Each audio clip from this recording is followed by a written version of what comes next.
can applaud.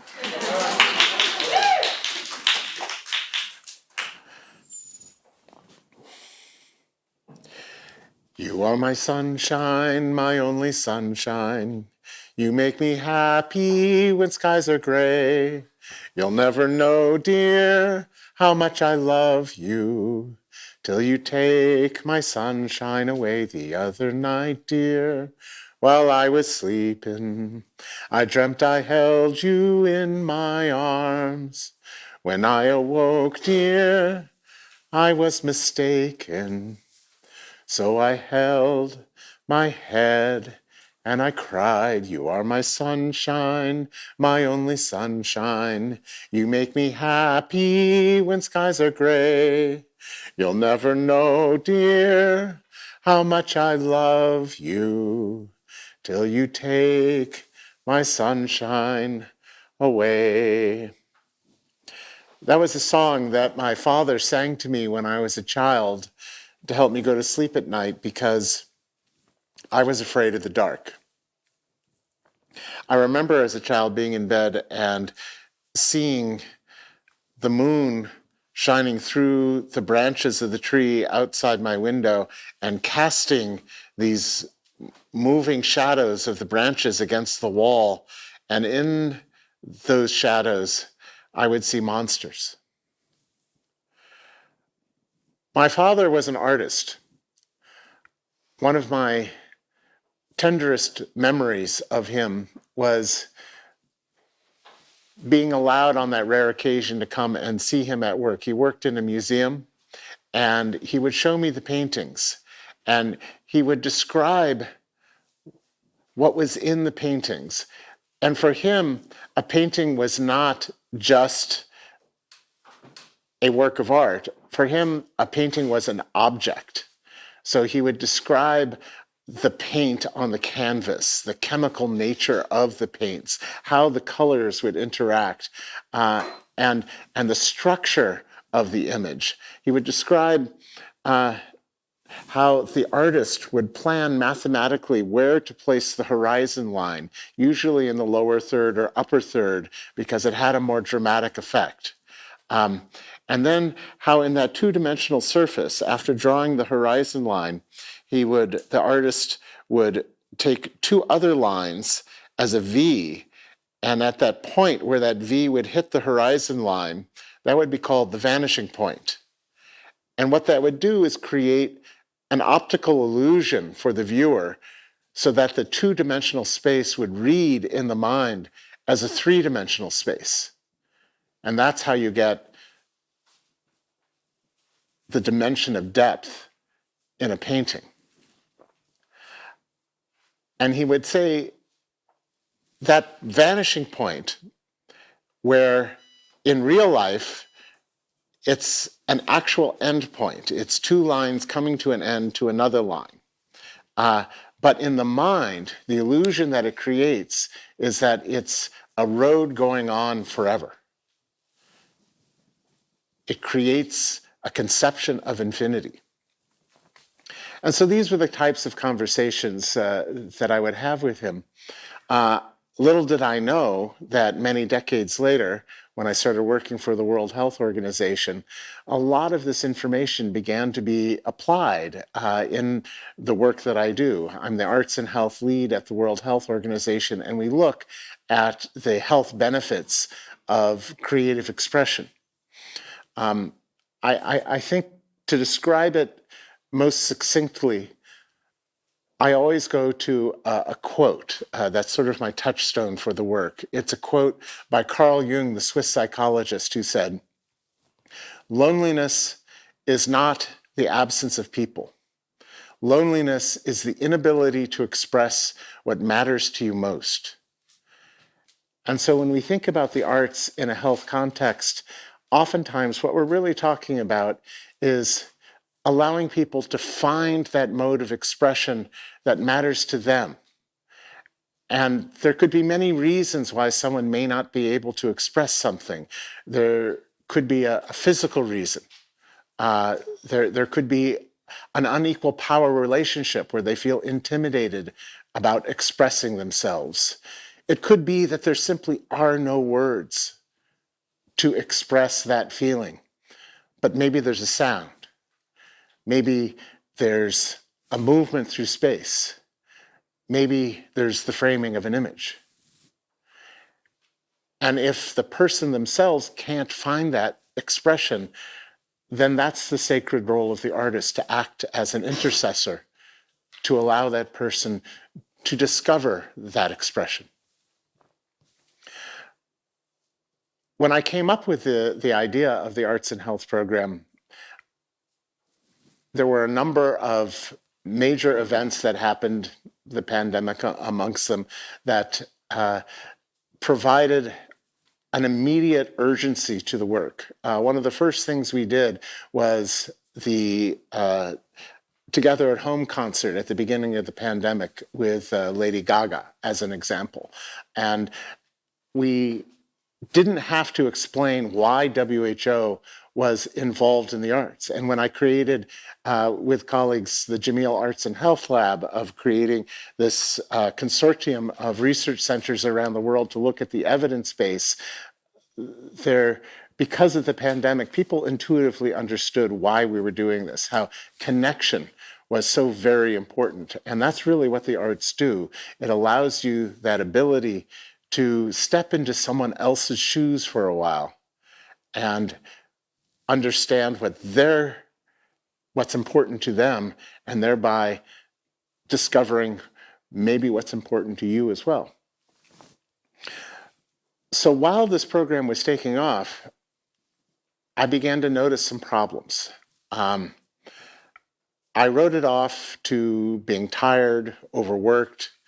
I thought, is my vision blurring? What's going on? And I would go to the eye doctor or the optometrist and get my eyes checked, and no, my prescription hadn't changed.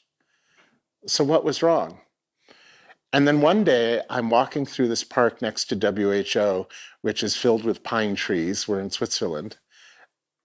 And I see there's a palm tree. What's a palm tree doing in a park in Switzerland? And I knew there was a problem because that palm tree was clear. I would see someone walking a dog, but instead of a dog, I was seeing a baby triceratops. And I'm thinking, what's going on? Am I going mad? Am I hallucinating? So I went to, I was referred to a place called the Hôpital des Aveugles in Lausanne, a ophthalmologist.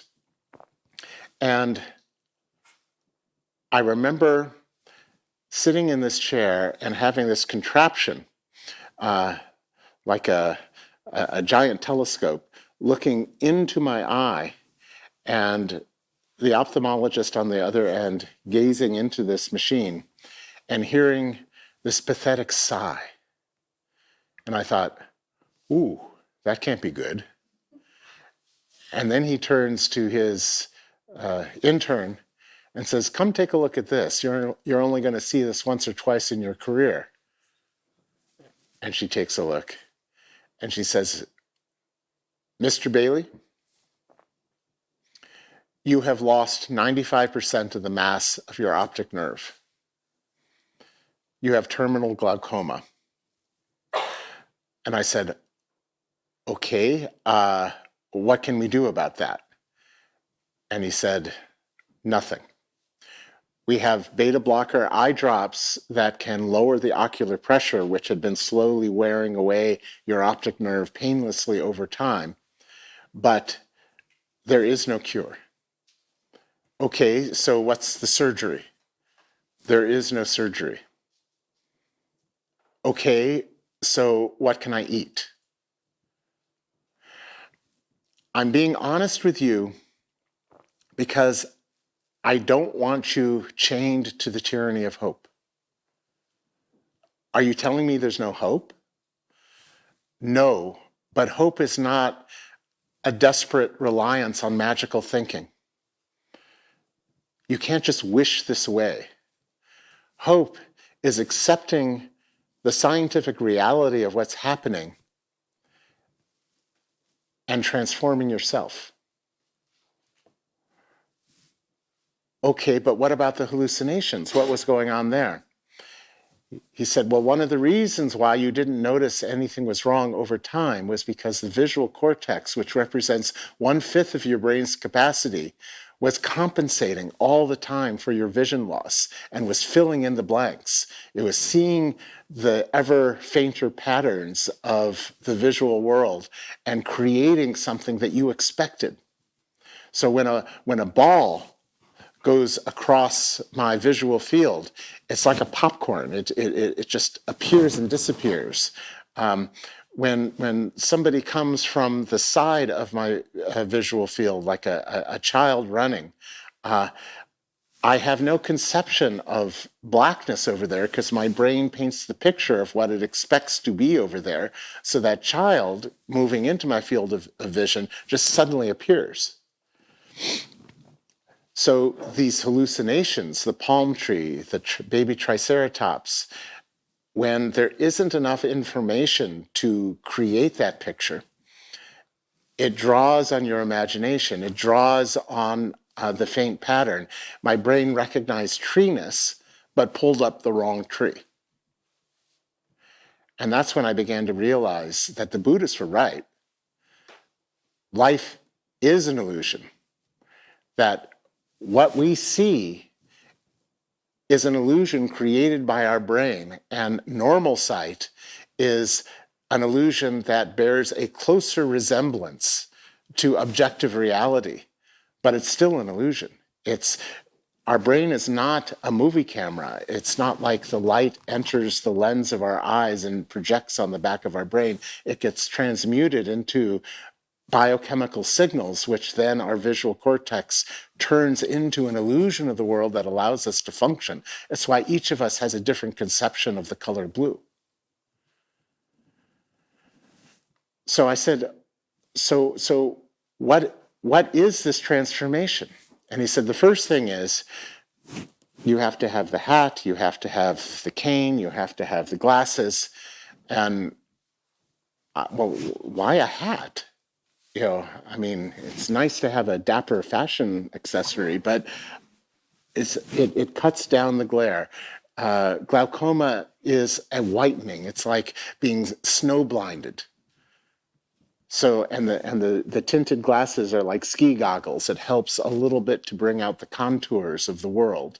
And the cane allows me to find boundaries through the texture of things. And then I thought, okay, well, that's why everyone was asking me if I was depressed, because unconsciously, as I was walking for the last few years, increasingly, I was walking like this because I was afraid of tripping. And everyone thought I was sad, but I wasn't sad. I was just looking at my feet all the time. But then I imagined myself with this cane and the glasses and the hat, and I shuddered. I thought, that's not me. I mean, what do you want me to do? Get a tin cup with some pencils and sell them on the corner? I mean, no, that's not me. And he said, well, think about it. We're going to have an appointment in 2 weeks. We can discuss it again. So I went back out into the world and found myself in situations like at the grocery store where I'm trying to buy things, and that child, whom I didn't see, suddenly runs in front of me, and I trip over it. The child begins to cry, and then the mother gets all upset because I look thoughtless and clumsy and not paying attention.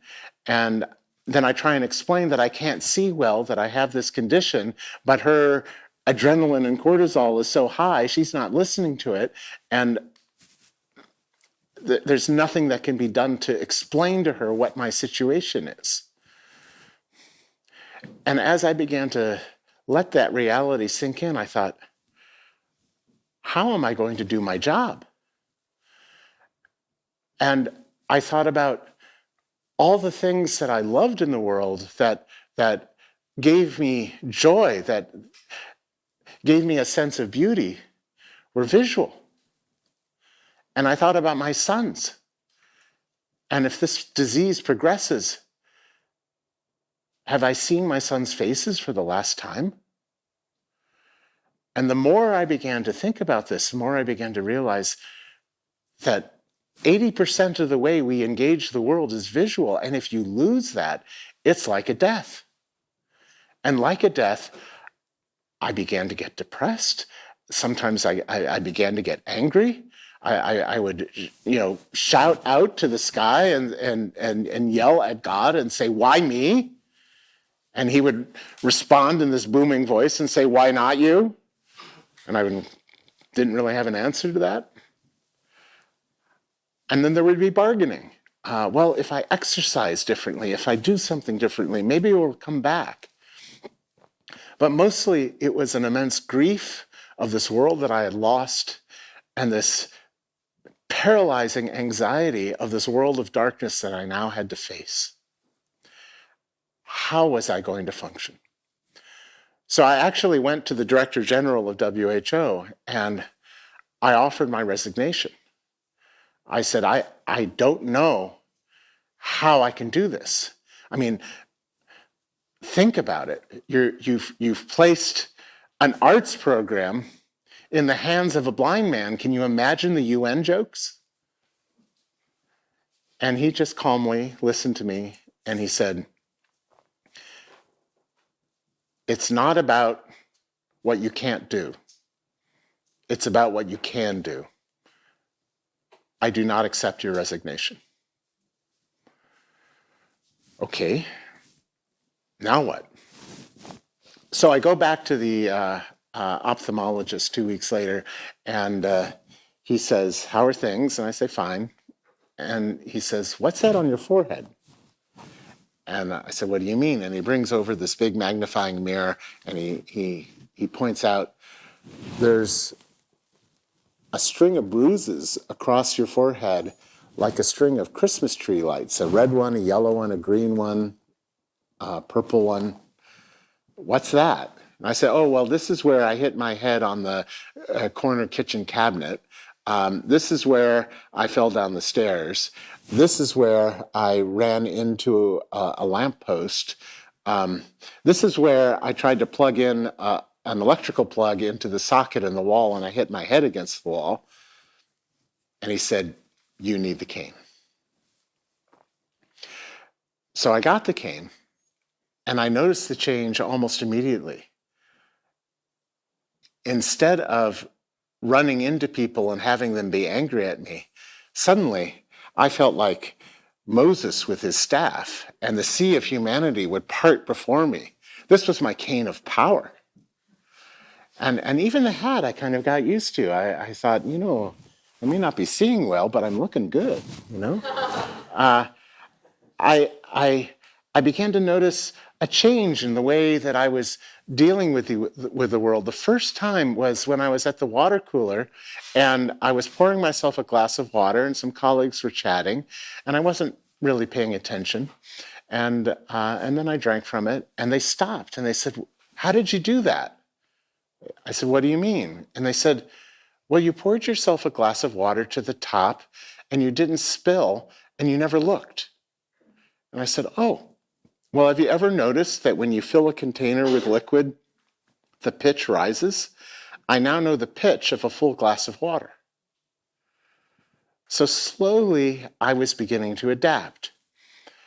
I had a mentor that I would go to at the hospital who would explain to me and help guide me through this transition, teaching me the techniques of how to use the cane. They had a database of adaptive behaviors that they've collected from the blind community over time, things that sighted people wouldn't think of.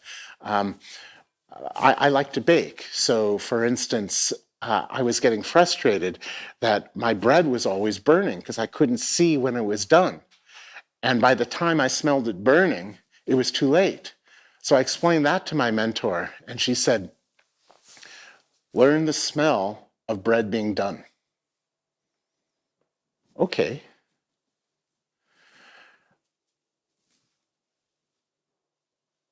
I would ask, the doctor mentioned something about transformation. What does that actually mean? And she said, well, there are many things that happen in our life that we're not in control over, but we are in control over how we respond. But in the case of the visually impaired and the blind, there's an actual transformation that happens. The visual cortex, not getting enough information from the optic nerve, begins to build new neural pathways. The neuroplasticity of the brain begins to kick in, and it starts sending those neural pathways to the auditory senses, to the other senses. And eventually, sound becomes processed by the visual cortex. It's called echolocation. So I can get a sense of this room just simply by feeling the way the sound from my mouth moves through the space, the walls, the textures, the flesh of the people here, and it paints an oral picture of the environment around me. And I thought, well, what does that mean? When does that happen? And she said, it depends on the person, but it always happens in every single case. And that's kind of interesting when you think about it, because if that's a fail-safe system inside every human being, that means that in terms of evolution, it's expected that a certain number of people become blind, because that ability then becomes of value to the community.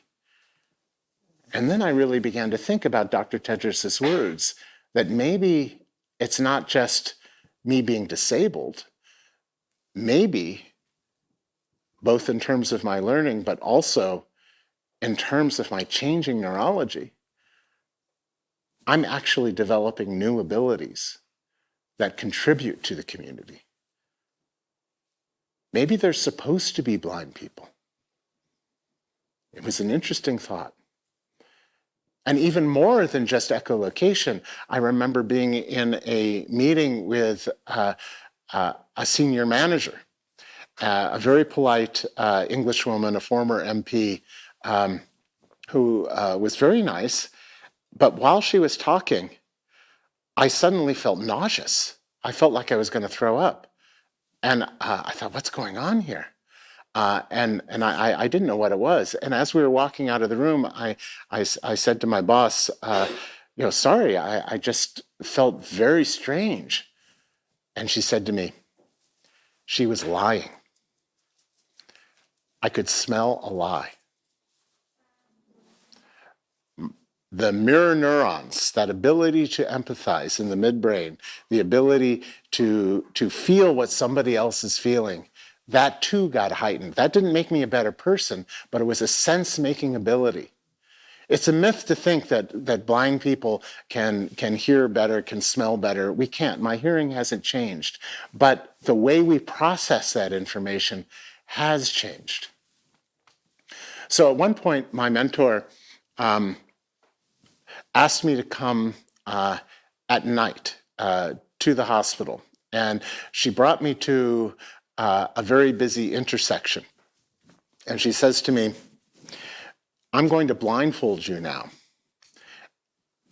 You're going to walk down the sidewalk next to this busy traffic, and I want you to walk in a straight line without walking into the street where you'll be hit by a car, or on the other side, hit the buildings. You need to walk straight. And I said, well, how can I do that if I can't see? And she says, just do it. So I was terrified. I had the blindfold on, and she said, don't worry, I'm here. I'll spot you. I'll make sure that you don't get hurt. Go. So I'm walking literally blind, and sure enough, I hit the curb and she has to catch me. I nearly walked into the traffic. She said, everyone does that the first time. What I want you to do now is listen to the sound of the cars going by. Walk parallel to that sound. So I do that, and I'm walking parallel to the sound, and I find myself veering to the other side and hitting the stoop. And she goes, okay, now I want you to imagine you walking in a straight line, and then the sound of the cars being another line, and both of them coming together at an imaginary point on the horizon of the vanishing point. And I remembered my father's conversation about how paintings work. And she said, sound works the same way. You need to walk to that point, walk to that vanishing point, and it will be parallel, just as it is in a painting. It doesn't feel like it, but it is. You have to trust it. So I'm closing my eyes, and I'm trying to walk to that vanishing point, and my whole body is stopping me because it feels like I'm walking into the traffic. It feels like I'm putting myself in mortal danger, but I have to trust that that vanishing point is actually parallel. And sure enough, eventually, I learned how to use the sound of the traffic to walk straight in the darkness. That was the next stage of my development. The other aspect of my adjustment was the emotional one. In the beginning, I found myself falling into grief several times a day, bursting into tears of what I had lost, hiding from my sorrow. And that sorrow acted like a wave. There would be times when it would be unimaginable, and other times when the exhaustion would kick in, and that exhaustion would impersonate a kind of wisdom, when actually I was just empty. And then it would begin again, like a sine wave. Eventually, I lost that grief, and I fell into a kind of acceptance. But it was an acceptance without joy, because yes, I was learning how to manage the world, but I still felt there was no beauty in it. And every time somebody would see me at work or in the town, and they knew me, they recognized me, but they hadn't seen me in a while, they would go, "Oh my God, what happened?" And it's like, oh, no, yeah. And then I'd have to explain, and they would get upset, and they'd start to cry, and then I'd find myself comforting them for my misfortune. And this happened over and over again, and it was exhausting. It's like, wait a minute, you know? And one day, I'm walking through the lobby of WHO, and there's a colleague I hadn't seen in a while, an African colleague whom I love. I sensed her stopping, and I thought, okay, I'll just keep walking and pretend not to notice. And then she calls out, "Chris!" I thought, okay, here we go. We're going to do this again.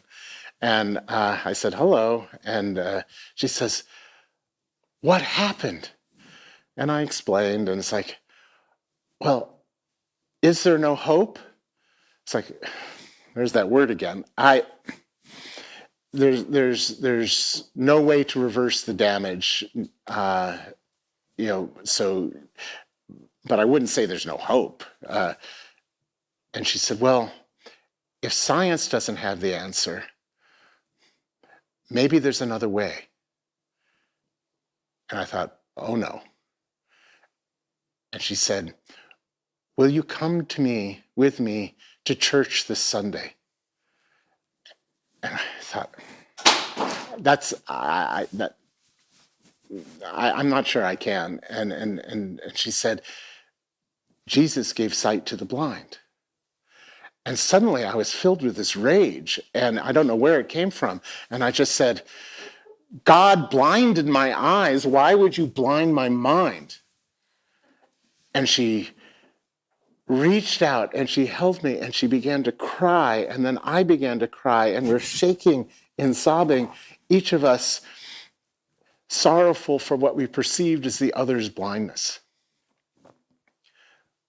Looking back on it, I was wrong. She was acting out of compassion, and I let my anger overcome my better judgment. More than that, she actually predicted what would happen. A few weeks later, I had a meeting in Washington, D.C., and it was around Easter, and I heard that there was a concert of Mozart's Requiem at the National Cathedral, and it happens to be one of my favorite pieces of music, so I thought we'd go see it, or listen to it. And so we go to the National Cathedral, and I'm sitting in the pews, and I'm listening to this glorious music. And I've listened to it for years, but this time I was listening to it with a different ear.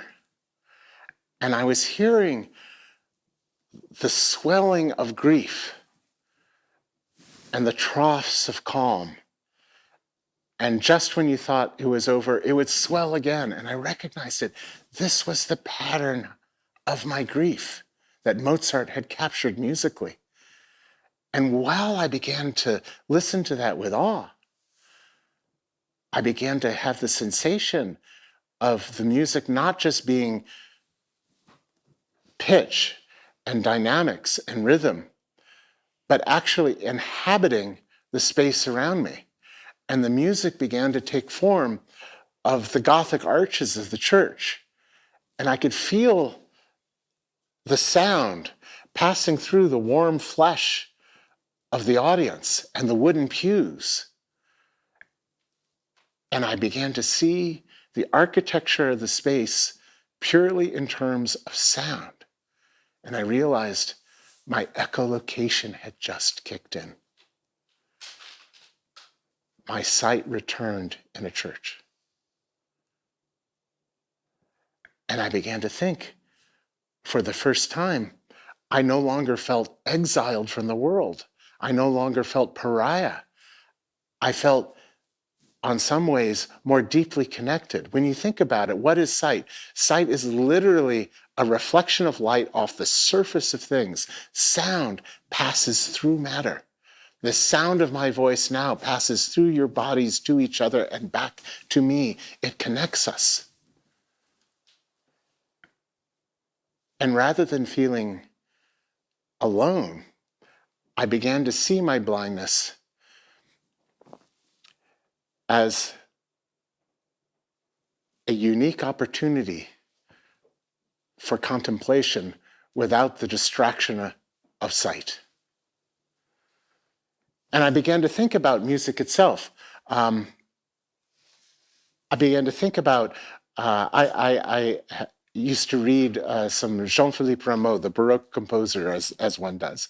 And there was, he described in his tome, laying out the foundations of modern musical theory, how when you hear a piece of music, you have the sensation of hearing the note that's currently being played and the note that has just been played, the memory of that, and then the anticipation of the note that hasn't yet been played, and the brain already is forming a chord. And I began to think about that in terms of time. Human evolution gave us the temporal lobe in our brain, which has the ability to create a linearity to time. From an evolutionary point of view, it gave us a tremendous advantage as a species because we could learn from the past and we could plan for the future. But it came at a terrible cost because with our conception of the past came a conception of loss. And with our conception of the future came a deep feeling of anxiety and dread of what might happen. And when these two forces become unbearable, as they have often in many communities in our contemporary culture, it tears away at our conception of the present, and we're no longer living in the present. We're only living in the past or a future. Music allows us to think about past, present, and future and reintegrate them, restitch them together into a harmonious whole. Music heals broken time. So That change helped me function, but it still did not give me back my sense of beauty. That would happen in London. I was there for a meeting, and I was decided to go to a concert at St. Martin in the Fields just off Trafalgar Square. This is right before the pandemic. And I'm walking through this crowd, and I'm getting buffeted about by this sea of humanity. And I find myself, my heart starts beating, I begin to sweat, I become disoriented, I don't know which direction I'm going, and I realize, oh my God, I'm having an anxiety attack. And pretty soon, this ocean of humanity spits me up on the wrong side of Trafalgar Square. And I look up, and I try and figure out where I am, and I realize, oh no, I'm at the National Gallery. And my heart sank because it reminded me of those years with my father and the joy that I had in museums. And I hadn't been able to bring myself to go back to a museum because it had given me such joy in my childhood that I could not bear to see these paintings in this corrupt, decayed state of my vision. But I went in anyway to escape the crowd, and I found myself in a gallery with these monumental paintings. And I thought, what are they?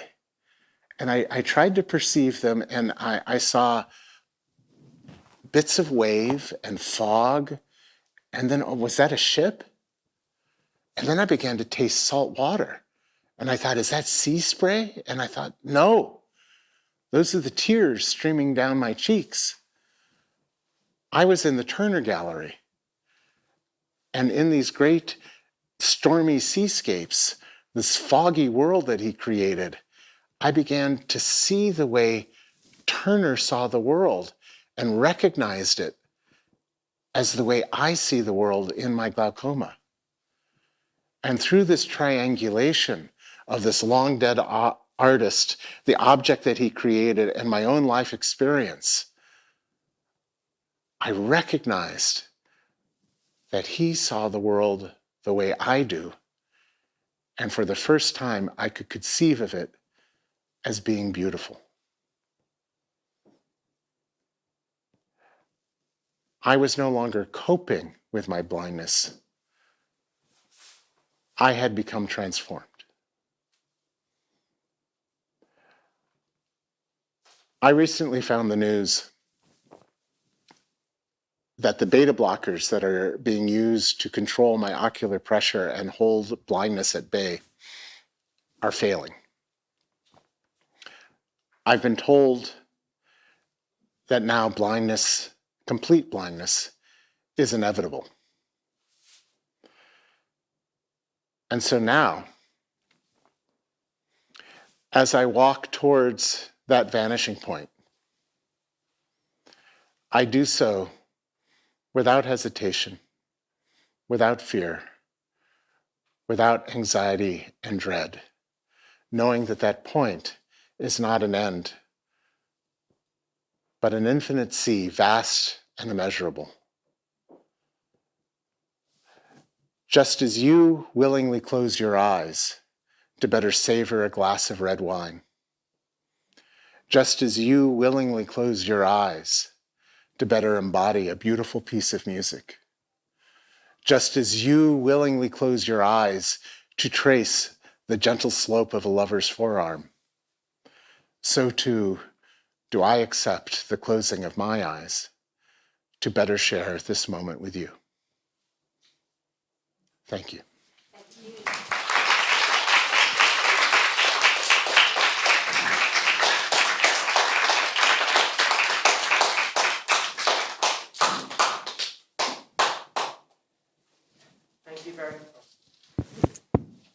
Thank you very much, Chris. Chris welcomes responses from the audience if anyone wanted to share a story or perspective by themselves or from themselves.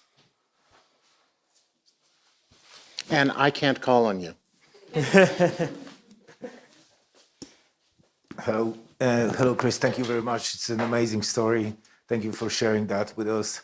I want to say my story. I was recently in Warsaw, where there was this, how would you call it? I wouldn't call it an exhibition.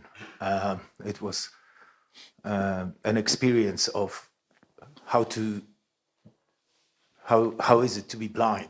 You were entering the room in complete darkness, so dark that you couldn't see your own hand. Yeah. We weren't blindfolded. And you were in the house, and then you were on the street. And I remember being in the street was terrifying. There was cars, there was noises. It was huge. And I just wanted to say that it takes a lot of courage to change, I think, and I salute you. I think that's the key word is change. I've gotten to know a lot of blind and visually impaired people, and one of the things I notice is that when you're born blind, you have no sense of loss. There's no courage. It's just an is. When you lose it, particularly late in life, that's when it's terrifying, and that's when, I mean, what is courage? Courage isn't being brave. Courage is feeling the fear and doing it anyway. Right?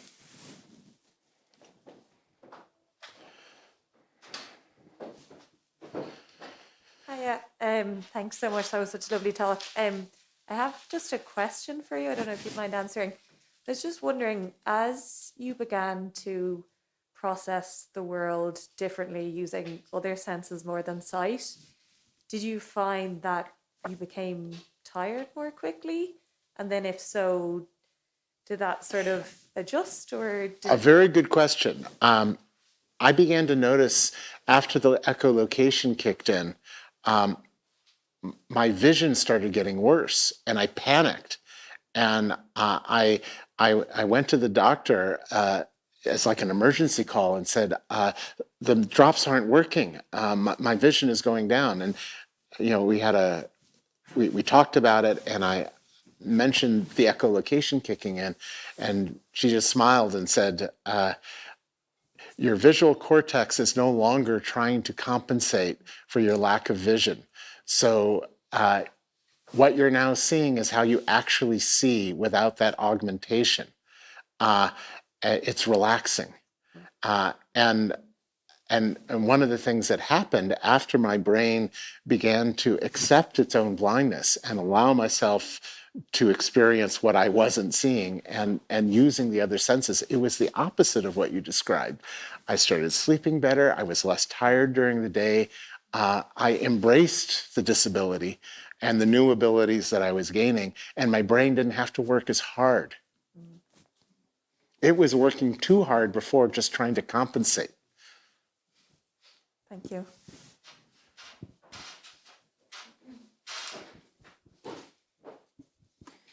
Hello, thank you so much for your talk. It was really very, very interesting. I just have a strange question for you, but I have a strange answer.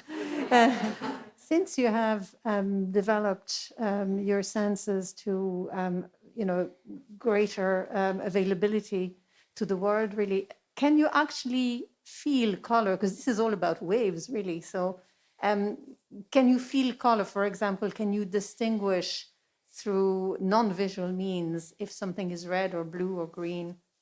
Not exactly. There's something called synesthesia, which is a neurological term of sound being represented by color. And sighted people sometimes have this as well. And oftentimes it's involuntary. You can't call it up. It just sort of happens or doesn't happen. And in my experience, it's not accurate. It's not tied to the actual colors in the world. It's more of a neurological trick. So if I have a sense of a sound being blue, it's not there's no representation in the world. It's just the visual cortex going a little haywire and grabbing random things. Sometimes it's quite beautiful, and other times it's just very annoying. So you have developed synesthesia. You didn't have it before. No, Okay.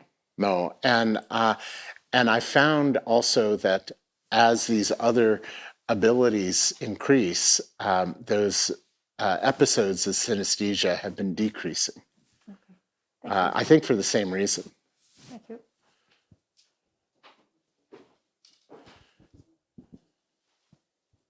Hi, Chris. Thank you so much. That was wonderful. My name's Laura. I run a project in Ireland called Running Blind, working with people with vision loss and deaf blindness.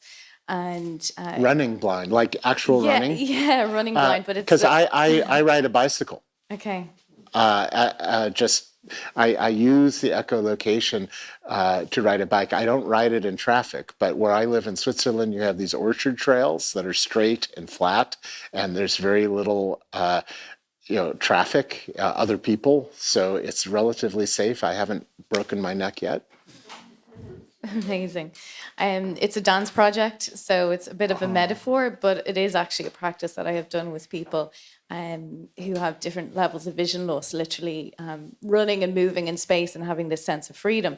And in my initial days of this research, it's 10 years I've been working on this, I went to a dining in the dark experience. Yeah. And we have one of those in Switzerland too. Great, I have to go. This is in Berlin. And I went to my own because none of my artist friends could afford it. That's actually quite expensive. And so I was sitting at a table and I was just tuning into the Blind space. people are very rich, by the way.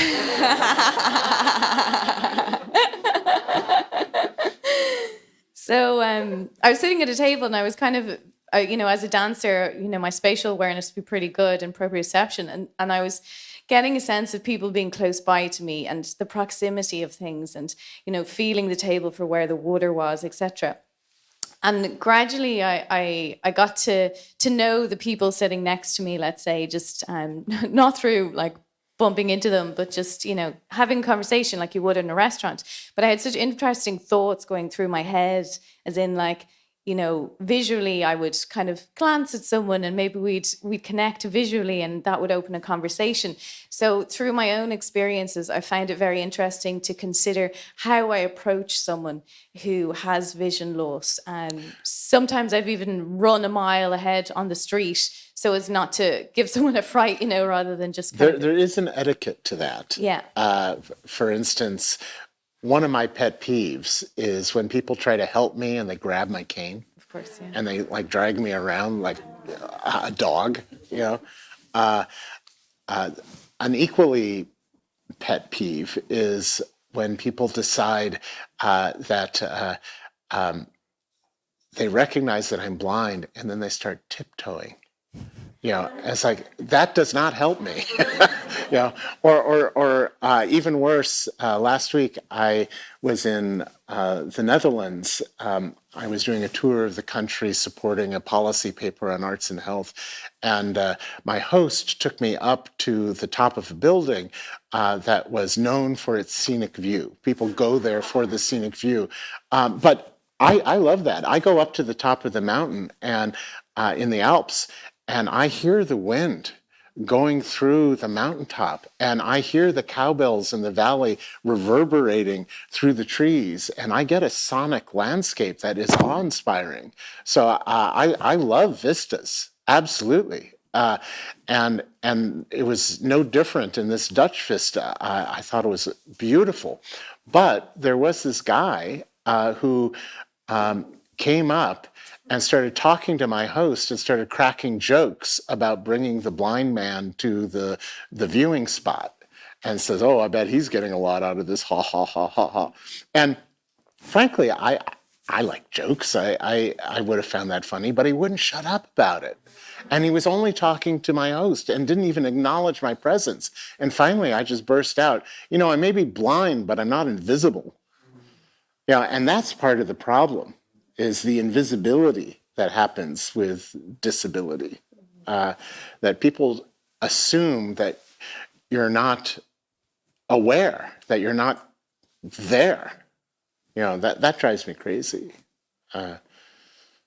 Absolutely. Thanks. Thank you for sharing that. I just finish up my Berlin moment then. So I'm in the restaurant. I end up talking to this couple and I said, would you guys be open to a little social experiment here? I'm doing some research. I said, just from the chat we've had, 10 minutes or whatever, we're going to leave this restaurant at some point and we'll be out in the open air and we'll see each other, assuming that you guys have vision too. And I said, it'd be interesting if we described how we think each other looks. And so it was just a fleeting thought I had, and they were game for that. So we described everything, like how we thought someone was dressed. I was wearing a dress that had flowers on it, for example. And the man, I said he had, stubble, and talked about his shape, body shape. And yeah, it was the really detailed of his and his partner. And anyway, we got outside and it was amazing, incredible to us. We had described each other to a T, like the color of the lady's hair and everything. And I even have a photo to this day of me with this couple, because it was a real interesting example of how we can see through this expansion of our sensing and a willingness to learn and to feel into space in different ways. So thank you so much. And I can't go to football matches because the negative emotions overwhelm me. It's like being hit by a floodlight. But when I'm in this situation, I can feel when we're experiencing positively the same emotion, and it's glorious. It's so yes, and with the footfalls, you get a sense of someone's gait. You can imagine their body type. I mean, there's all sorts of interesting clues that happen that can fill in that picture. yeah, exactly. And at this point, I did think of that because we were sitting at a table, there was no movement. So it was mostly through the voice, and I suppose the gesture of the voice and the intonation. And yeah, absolutely. Yeah, fascinating. And it continues to be to this day, 10 years later. Thank you so much for this evening. You also alluded to this concept. It has several different names, but one of them is propriescence. And it's this neurological sixth sense of the mapping the brain does to our bodies and to each other. And it's something we never think about, but it allows us to walk. It allows us to engage with each other. You know when you don't have it, because if you experience a physical or an emotional trauma, an act of violence, people often talk about a mind out of body experience. That's when your propriescence sense goes into dysfunction. I once had an emergency operation, and when I woke up, I had a feeling of my spirit floating above the hospital room. Many people describe this. I literally was outside of my body, and it felt like my spirit no longer felt that my body was a safe place to be. In my work, we often work with, for instance, women who have experienced sexual violence, and they describe the same thing. Or if you have an injury, Oliver Sacks wrote a book called A Leg to Stand On, which was about a hiking accident where he severely broke his leg. But after it healed, he felt like the leg was not part of his body anymore. And so through creative expression, through the arts, you can literally re-knit that propriescence and make your body a safe place again, make reestablish relationships with other people and your connection to the world around you, and own it again. In Ireland, you're doing a lot of cutting edge work right here with your social prescribing work, looking at transgenerational trauma and how that concept of awe, of bringing people to the beautiful landscape that you have in this country as part of your heritage, and people who have experienced the symptoms of transgenerational awe, insomnia, irritability, hyper independence, not being able to trust. When you're exposed to something of great beauty, larger than yourself, instead of feeling diminished, you feel like a small but essential part of a larger whole. and you're given a shot of oxytocin, which is the bonding hormone, which in this case, instead of bonding to another person, you're bonding to the world. And that's what we call awe. And it has this tremendous healing effect.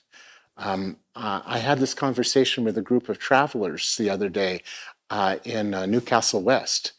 And the more we began to talk, the more I began to feel like that famine experience that happened in the 1840s that created the traveling community,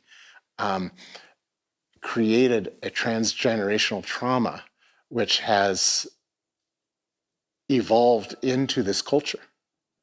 And so there was a language to be able to talk about that, of how do you not get rid of your culture, but accept it.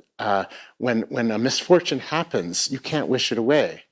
I can't pretend I'm not blind. You can't pretend that the famine didn't happen. You can't pretend that the troubles didn't happen. But you can incorporate it. You can transcend it. You can transfigure yourself and become something new and something good.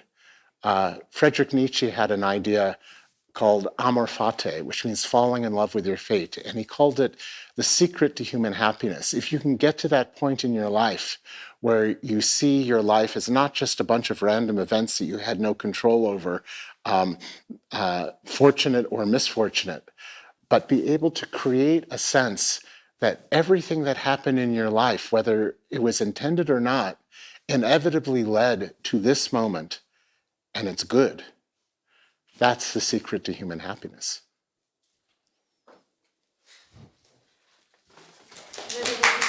You didn't think you'd get the secret to human happiness tonight, did you? Well, that's my gift to you. I think, thank you very much, Chris. Thank you. That was such a moving monologue. Thank you for bringing it to Disrupt Disability Arts Festival.